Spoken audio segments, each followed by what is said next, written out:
আজ এই বাবুটার hair cutting করতে এনেছিল ওর মা। কারণ বলছে এই গরমের মধ্যে অস্থির হয়ে যাচ্ছে, কারণ জানি যে গরমটা প্রচুর পড়েছে। তার জন্য ওর মা বলল, দিদি আমার ওর হেয়ারটা একটু কাটিং করে দাও। তার জন্য আমি কি করলাম, প্রথমে একটু ওর হেয়ারটা শ্যাম্পু কন্ডিশনার করিয়ে নিয়েছি। কারণ শ্যাম্পু কন্ডিশনার করে নিলে আমরা সবসময় জানি যে হেয়ারের মধ্যে যদি অয়েল থাকে বা ময়লা থাকে, আমাদের কাঁচি কিন্তু স্লিপ করে বা ভালোভাবে কাটিংটা হয় না। তার জন্য আমরা শ্যাম্পু কন্ডিশনারটা একটু করিয়ে নিই। শ্যাম্পু কন্ডিশনার করিয়ে নিলে হেয়ার কাটিং খুব ভালো একটা ফিনিশিং হয়, আর তার জন্যে করিয়েও নিলাম। এরপরে আমি ওকে নিয়ে গিয়ে হেয়ারটা কাটিং করাবো। ও তো বেশ এনজয় করছিল ওয়াশ করার সময়। তারপরে কাটিংয়ের সময় আমরা যখন কাটিং করব তখন কিন্তু হেয়ারটাকে পুরোপুরি শুকিয়ে নেব না। তার কারণ হেয়ারটাকে যদি আমরা পুরো শুকিয়ে নিই, কাটিংটা ভালো হবে না। আমি 50%-এর উপরে যদি হেয়ারটা ভিজে থাকে, আমাদের কার্লি হেয়ার হোক বা যে টাইপেরই হেয়ার হোক না কেন, সেই হেয়ারগুলোকে আঁচড়ানোর সময় সমানভাবে আসে।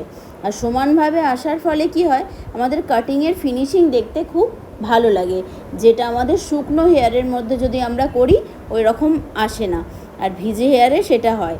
আর এই বাবুর হেয়ারটা খুব ছোট করতে চাইছিল, যার ফলে যেহেতু গরমের মধ্যে প্রবলেম হচ্ছে, খুব ছোট করে একটা হেয়ার কাটিং করিয়ে একটা মাত্র যদি টপে যদি একটা ছোট পনি করে দেয়, তাহলে কি প্রবলেম হবে না। আর সেই হিসাবেই আমি ওর কাটিংটা ছোট ছোট করে করতে শুরু করেছিলাম। আর কাটিংটা করার সময় ওর একটু আমি সেকশানিং করে নিচ্ছিলাম, তার কারণ সেকশানিং করে যদি আমরা কাটিং করি খুব ভালো হয়। এর হেয়ারটা ছিল খুব ঘন হেয়ারকে যদি আমরা একবারে কাটিং করে ফেলি, তাহলে কিন্তু এবড়ো খেবড়ো লাগে। আর যদি আমরা ছোট ছোট করে সেকশানিং করে করে যদি একটু কাটিংটা করি, সেটাকে দেখতে বেশি ভালো লাগে।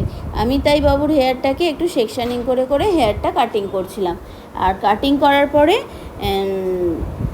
ওর মা যতটা আমাকে লেন্থ চেয়েছিল, বলেছিল এতটা লেন্থের মধ্যে কাটিং করে দাও, ঠিক ততটার মধ্যেই কাটিংটা করে দিচ্ছিলাম। আর যখন সামনের কাটিং হচ্ছিলো, বললো, দিদি সামনেটা যেন চাইনিজ করে দিও না, চাইনিজ করলে ফোরহেডের মধ্যে বারবার ওর হেয়ারটা পড়বে, আর ও ভীষণ পড়াশোনার থেকেও মন ওর বেরিয়ে গিয়ে ও বারবার সেই চুল সামাল দিতেই সময় চলে যায়। তার থেকে তুমি বরং একটু বড় রাখো। তার জন্য আমি একটু বড় রাখছিলাম, যতটা ওর ছিল তার সেইটাকে একটু ট্রিম করে দিলাম সামনের দিকে, আর বেশি কিছু কাটিং করলাম না।